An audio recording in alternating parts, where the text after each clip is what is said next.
When I go away and come back, music to my ears is when people come up to me and they said, boy, we got a great sermon this week and so preached and I got so much out of that. Nothing thrills my heart more to hear. I want you to be received and respected and appreciated, and I want people to be able to feel really fed and build up. What I don't want to hear, and I have heard this in the past, we don't like it when you go away because it's not the same. It's just not the same teaching. There's something missing. That hasn't happened at Wellspring, but it has happened before, and that's a grief to my heart. And so I want people to think that we're such a team. We're on the same page. We have the same motives, same basic methods. What I'm going to teach today is not a suggestion. This is how I want you to teach. And so you don't have options. And I don't say that about hardly anything. You probably never heard me even say that before. But you have to teach this way. And then eventually, once you get some experience, once you're out there, this will be your default. But then you're able to explore and do some things that are different, that are varied. But this is a great way for us to be on the same page teaching-wise. And so hear my heart on that. I just want you to succeed. I want our people to love what you bring. And so this is, I think, the way to get there. So in Mark 16, Jesus ascends. And you can see in verses 19 and 20,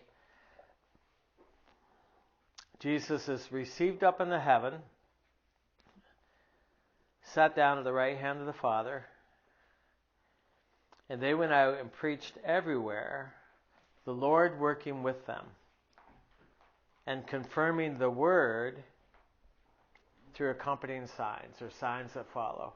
This is what we're looking for. This is what we're shooting for. Jesus is somehow, because he's God, he's able to be in heaven at the right hand of the Father, and at the same time be working together with us, going wherever we go. Wherever they went, Jesus went with them, working with them, and they went preaching, and the Lord confirmed their message, confirmed what they were preaching. That's what you're shooting for. You want the Lord to be in on your preaching and working on the other end, confirming it. Now notice the word here. It's the word logos. So it's not rhema. It's not like he's confirming every prophetic word, although we know he does that. Logos is the expression of Christ. So if you're not in his name, if you're not in sync with his heart, his motives, his manner, he's got nothing to work with. So we end up spending all of our time preparing, going through the process of teaching, going through the whole meeting, and Jesus doesn't work with it. He doesn't do anything with it. He says, nah, I'm not working with that. I've seen it happen in the past as I've traveled and taken people with me and gone to different places. There's messages that nothing happens. It doesn't produce anything at all. But there's nothing for Jesus to confirm. The message was a mess, and the manner, the conduct, the heart, everything that was communicated was so unlike Jesus, he's got nothing to work with. What you want is him confirming what you say and do, because he says, that sounds like something I would say. They are saying what I told them to say, and they're saying it in the way that I would say it. That's what the word logos means. You want Jesus confirming the word. Otherwise, it's a waste, all of it. The waste of energy, waste of electricity at church, waste of pew space, waste of getting people there to park, waste of all of that because nothing happened. So this is the high water mark. This is where we're shooting for. You want Jesus to confirm what you're saying. So here's what I think we're working toward. So you get an idea. Somehow along the way, you get an idea that Jesus is speaking to you, or an idea that hits you. And it could be a Bible verse. Could start that way, that you get a Bible verse, you can't shake it, you're thinking on it, you're meditating on it. But it's an inspired idea. Or it could be a need. You see a need in the church, you just say, boy, our people just don't know their Bible. Our people don't know how to pray, or we're drifting. Our commitment is low, lack of discipleship. Whatever it is, you see a need that you want to address, and that's this part here. This is the most central thing. What I'd like you to do, week by week, is get a book, get a little workbook that you can keep, and write down ideas. I do it on my phone anymore, but I used to. I still have them. I've got a drawer full of them. But little booklets, and when I get a spark of an idea, or I see something I want to go after, or a Bible verse that just came alive for me, I keep track of that. That's what you teach out of. It's not you shouldn't be sitting home saying, oh, what would be a good sermon? What I don't want you to do is read a book or hear something on YouTube and then go try to replicate that. I'd rather that you let that stuff, it'll hit you, and God could use it, but let it simmer for a while. Put it on the back burner. Don't preach that stuff right away. You'll get jerked around if you do that. You'll end up saying, boy, I wish I hadn't done that. Besides, it's got to marinate in your own heart. It's got to become part of you. So what I'm looking for, basic three things. I'm looking for an inspired idea, a Bible verse that comes alive, or that you perceive a need. And what I would do oftentimes, I would visit people, be in their homes, and I would come away fed. I would come away like that. I just got paid. And part of it is they would say, Pastor, here's what I like about our church, or here's something I see, or here's something that needs to be fixed. I love to hear that. I wanted to hear that. And then oftentimes they would say, here's my struggle. And I would see a need that I hadn't seen before, but it's proximity to the sheep that you see the needs. And so if I get that 2 or 3 times in a row, 2 or 3 people, I got to write that down. Okay, that's something I need to shoot for. So I want you to write a bubble thought. And then once you have this thought, you become like a heat-seeking missile after that thing. You're going for that. And you don't let anything distract you from it. And so you got the idea, you got a central idea. Say it's an emphasis on, Jared just did one this week. Let's say fasting. Say there's an awareness, something hits you, maybe a Bible verse. I don't know how Jared got that. Might have been a Bible verse come alive. But the fact is, a lot of our meetings around food, and we're coming into Thanksgiving, and there needs to be, we need to belly down if we're going to get anywhere with God. We're going to have to do that as a church. And so it comes as maybe as an idea, but so we're going after fasting. Then you run your references, and you look for other references on fasting, because you want to see what the Bible says. And there you find stories in the Bible about fasting. And you might find, say, 6 different stories that you could choose from. Well, you read them, but I'm not asking you to get up there and give all 6 to the people. There's a lazy way. I think it's laziness. It's kind of a lazy way. Maybe not altogether lazy, but it's the easiest way to do it, would be to just get up there and just throw it all out, hoping something sticks, hoping that they catch something. I don't want you to do that. I want you to see what stirs your heart. Say you read 6 stories about fasting. I want to see, you should be looking at it and saying, now what captured your heart? If it doesn't capture your heart, it's not going to capture their heart. It's got to capture your imagination. It's got to stoke your own desire to fast. If it doesn't, don't bring it into the pulpit. It's good stuff to have, and I fill binders with that kind of stuff. But I'm looking for the thing that is fresh for me, meaty for me, inspiring for me, motivating for me. So I'm looking for that. Then I want illustrations. I want some stories. The first thing I'm looking for is what can I tell from my own life?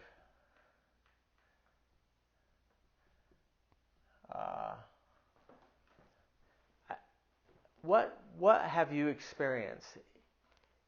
How has the Lord stirred you up to fast? What's been the fruit? You've been fasting now 3 weeks, and you're going to teach on it. What's changed in 3 weeks? People want to hear something that's relevant, something that makes a difference. It can't be all theory. It has to be practical. Most of the sermons that I preach, I'm going after an idea, but if it's not practical, I want them to walk out of there saying, he told me how to do it. He told me a plan. He didn't tell me I had to do it, but he told me a plan that I can do. He illustrated it in a way that makes sense. I get it. I see it. So we got references. We got illustrations. Probably somewhere in there's something you heard when you were a disciple, and it was a story about fasting that stuck with you. I remember my pastor telling me a story that really impacted him. A dairy farmer in the church, got pulled into a manure spreader. His jacket got caught in the tines that throw the manure out the back, and it ripped open his stomach and filled his stomach with his whole chest cavity with manure. So he's going to die. It's all that bacteria. He's in the hospital. Pastor goes in. He's been ripped open. That should kill you. But then you're loaded with manure. You've been defiled big time. And the guy survives. And they put antibiotics in him and all that. But his system, his body, actually fights this thing in such a way the doctors come in and they want to interview him. They say something very unusual is happening here. And they narrow it down. They say, now what's so different in your life that causes your body to fight the way it's fighting? And he says, the only thing I know is I'm a committed faster. I fast all the time. I think what happens is your body's so used to dealing with stuff and cleaning itself, and it's been cleansed in a way that it's up for the fight. So you just get healed faster, you recover faster, you don't get the same sicknesses that other people get. He said, the only thing I can think of is I'm a committed faster. Well, when my pastor told me that story, I never forgot it. I'd put that in the sermon on fasting. That's going to get people's wheels turning.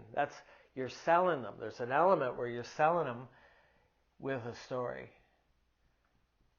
So if you don't sell it, you have to sell it. If you don't sell it, it's not going to stick. It's not going to scour. Everything in life is about sales, and so all the salesmen agree. So we're building a sermon, and I think what you have to do is if you don't do the discipline, this all requires discipline. If you don't do this in your prep work and you get up and you wing it, you got one verse or two verses, you got your references, you got your basic idea. What will happen, sure as anything, you'll get there and you'll forget what you're going for, what you're going after, and you'll end up just throw in anything that comes to mind. And one thing I have seen at Wellspring is because most of you, I don't want to say all of you, but most of you are really smart.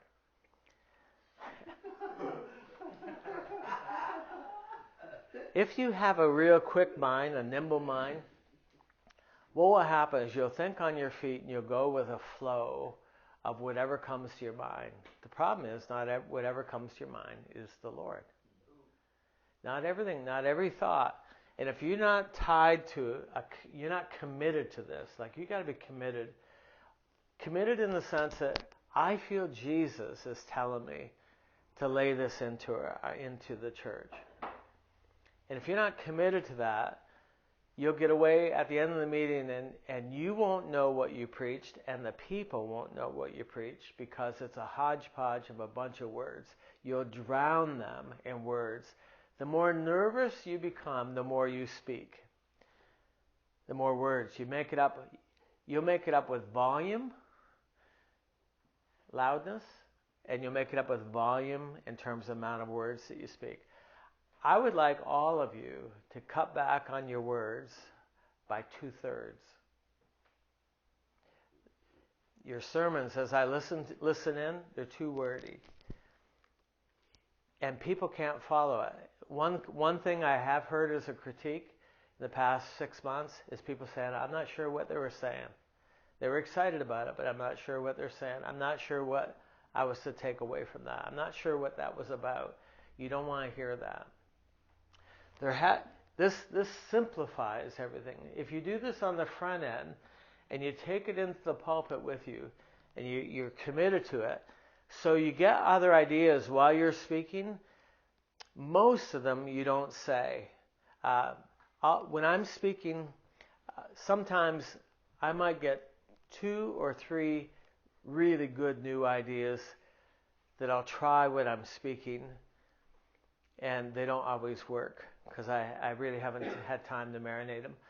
I'll go home and I'll actually write them out into my notes so that they're in there for the next time. But not every thought, if you're not committed, really tied to this central idea that you felt was inspired, you'll say a bunch of stuff. You'll just start saying things because you're nervous.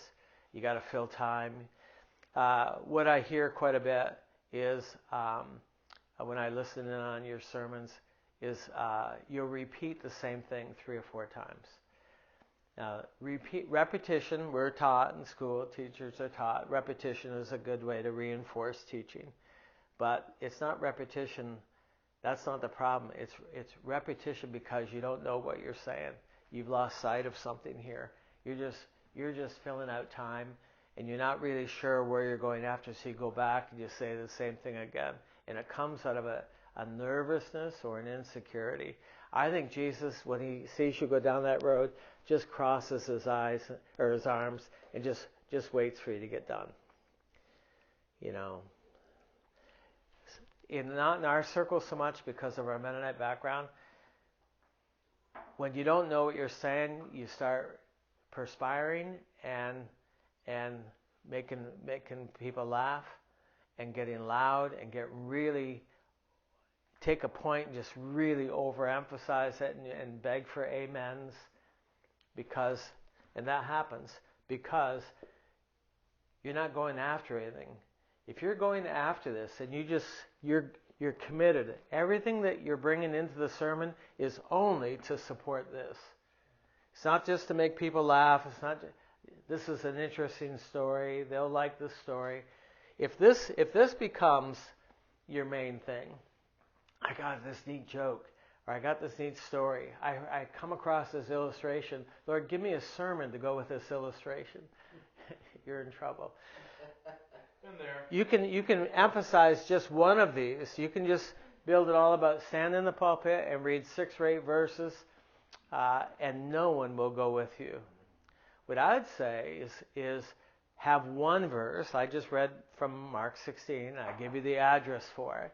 Come up with one verse that is the verse that really says what you're going after. You might mention a couple others that confirm it. There's nothing wrong with that. By 2 or 3 witnesses, every word shall be established. I don't mind you reading two more verses after that from another source that says the same thing. The rest of it, and this is different. A lot of preachers won't tell you this, but the rest of it, if a Bible verse comes to your mind, say it.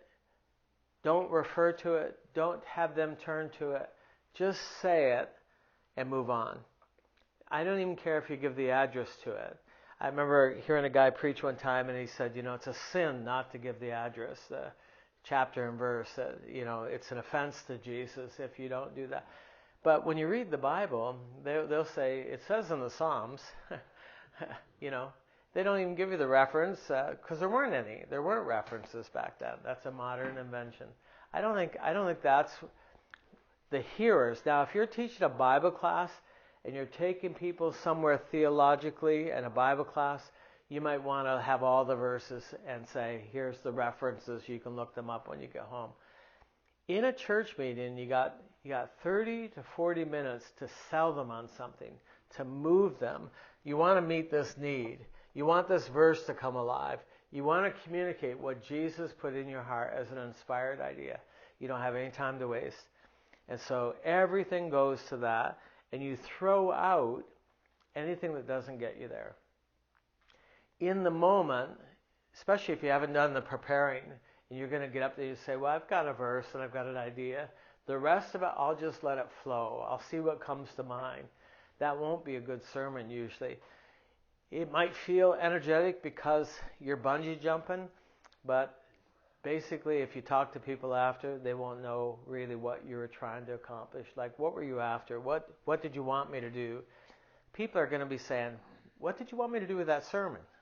What were you after? I wrote out in this booklet here, I'm preparing to preach, questions you should ask yourself before you preach. Why am I preaching this? Why am I preaching this? Will this minister to the children? Will this minister, what I grapple with every Sunday is, will this minister to new believers and older believers? There has to be something for everybody.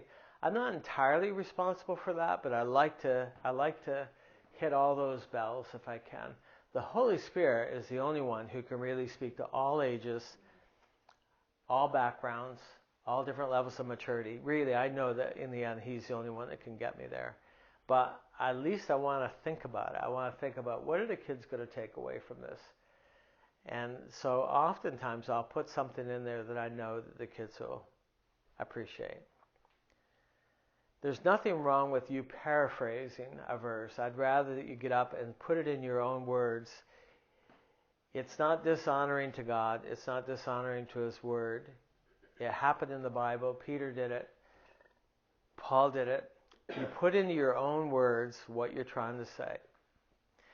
For you to stop the process and have them turn to it and fumble through that whole thing, and then you lose your momentum, you'll lose your umph, and you do that 2 or 3 times, they won't have any idea where you're going. They want to know that you're after something as well.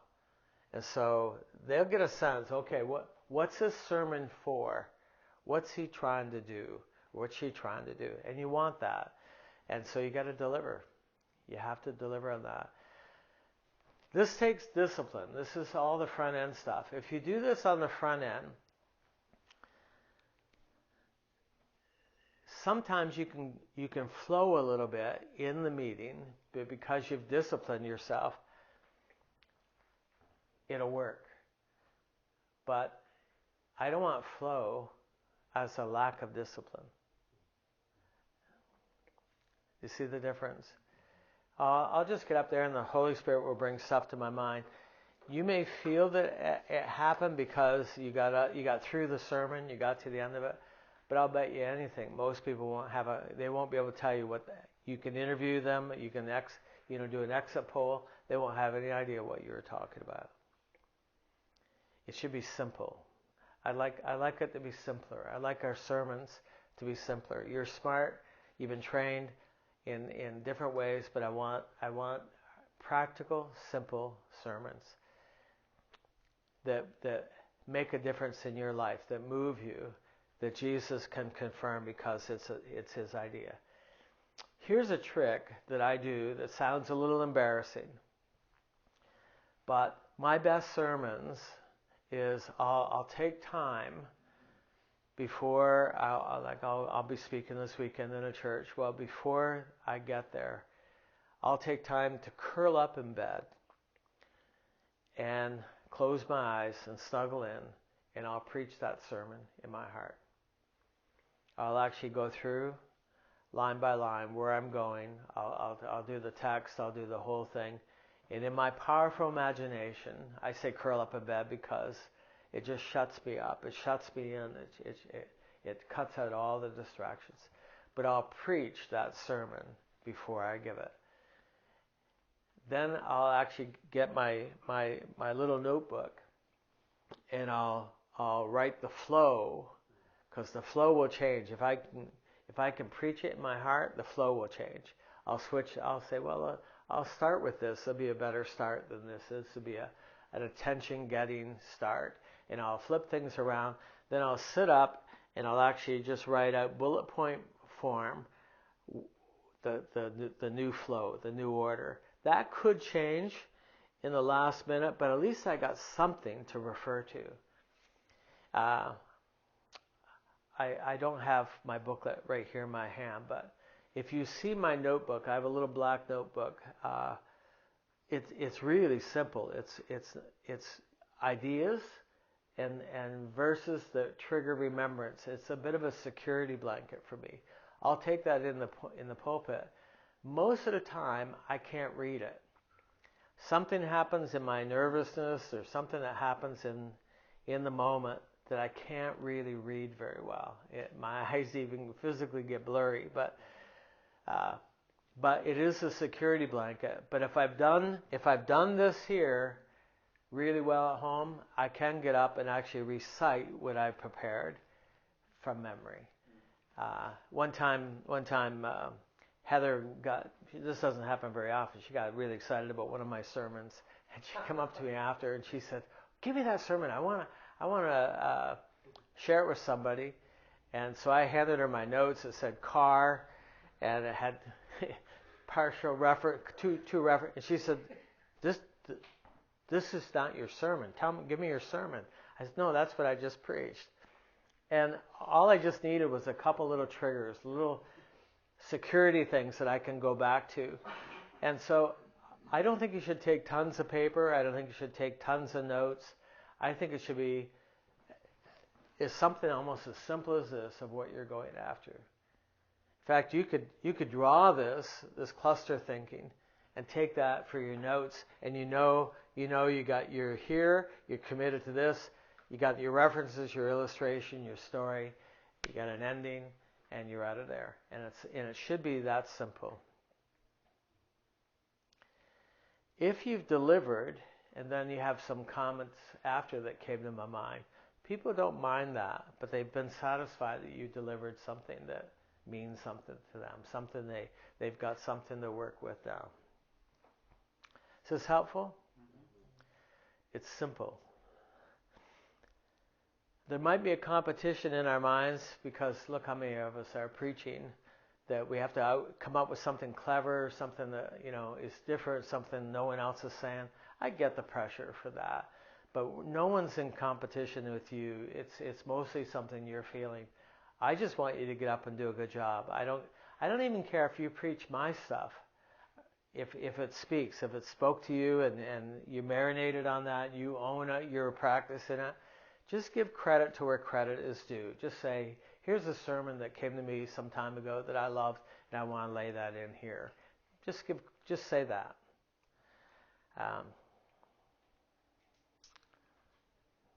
Okay? Is this helpful? Yep. Here's what I don't want you to do. Here's a list of things I don't want you to do. Week by week, you get a turn. It's your turn to preach. It's not your responsibility to correct the church. You can correct ideas, tendencies, but if you're going to correct the church, like reprove the people, call me first. Talk to Nelson, talk to Phil, talk to somebody about it, and find out if that's a good thing to do, because we're not asking you to do that. It doesn't mean the church doesn't need to be corrected. And you may be a piece of the pie, but it's not likely that it's going to be received by the people from you, because there has to be some level of authority, some authorization. It's probably not going to fly. So come and talk to us, and maybe it'll create an idea, or we'll see a need, and we can talk about how to approach that. But that's not your responsibility. I mentioned not preaching out of things you just heard or read. I want it to percolate. there's always fires. There's stuff coming down, theological stuff that comes down the pike that is upsetting. Say it's radical grace, or some theory that's out there. I'd stay away from most of that stuff. If you want to go after it and you've got light on that, you got an answer, that's something that's going through our body, that's something you should talk to us about as well. That's not your level of responsibility, but come and say it. Say, I'm concerned about this trend in the church at large. I hear that I've sensed that it's here in our midst. I want to address it. A big time, during COVID, I actually had to go to a couple of you and just say, just don't go after COVID and the government and talk about that whole political thing. We've said enough already as a church. I don't want to say anything more about that. Let's just go forward as if it's not an issue. And just because it would be so easy to take another pot shot at that, it'd be so easy to do that. But I think people were not listening anymore, so let's move on from that. You got to think about what your responsibility is and what it isn't.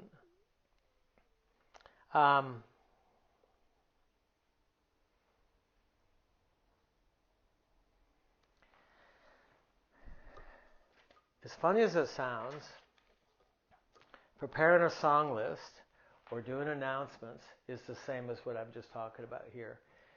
If you're not really prepared, your announcements won't sell, they won't motivate, it'll just be blah, blah, blah, blah, blah, blah, blah, blah, blah, and they're waiting for you to get done so they go on to the next part of the meeting. You have to really think through your announcements. What are you after? What do you want to motivate people to? What are you selling? How would you get that idea across? Is there a clever way to get their attention so that they listen up? You actually have to, this sounds funny, but you have to actually put some preparation into announcements. If you don't, it's basically a waste of time. Same with the song list. Where do you want to take people? How do you want them to respond? What's the end response when they're going to come forward, or they're going to stand and there's that moment where you surrender to Jesus again? How are you getting them there? And you actually do that by choosing songs that take them there. And when the song list is just a list of, they're all in the same key, or they're the newest songs that float your boat, people will say, well, that was a song service, but what was it for? Like, where did it take us? And we've seen that in recent years. I've had to sit down with song leaders and say, this has to change. We're going after something, and the people are not going with you. And I can't stand there as the pastor of the church, look around and realize the people are not going with you. So you're going to have to change. You could say, well, the people need to change. They need to come up. Well, they do, and they will collectively. But you need to really think through that song list. Where are you going after? And I would say, come up with a big song list, cut it out by 2/3 and throw away the rest. Keep it real simple. And you want Jesus to confirm your song list. I'll tell you, it's a real thrill. It's a real thrill for my heart, even after all these years, when I'm getting ready to speak, and I think I've got an idea that came from him. I got a verse that says it. I see a need that I'm going after, and I've got this nailed down. And I get up there, and the songs that the song leader has chosen confirms it and is in sync with it. I'm thinking, man, that's sweet when that happens. And I bet it does the same thing for the song leader after the sermon, to get up there and say, well, I love the way that dovetailed. We didn't coordinate it, but the Holy Spirit did. You want that. You want that. If it's not happening, you probably said a lot of garble, maybe even good garble. I mean, there's good omelets and there's great omelets. I mean, what do you want? What are you hungry for? Some of them are all the same ingredients, but maybe too much salt. Wreck a good omelet.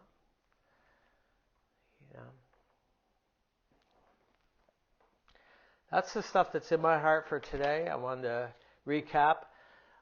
If you go to www.pennclark.live, I have someone post for me audio files, audio messages, some video that I've taught in the past that I think people need to be able to have access to.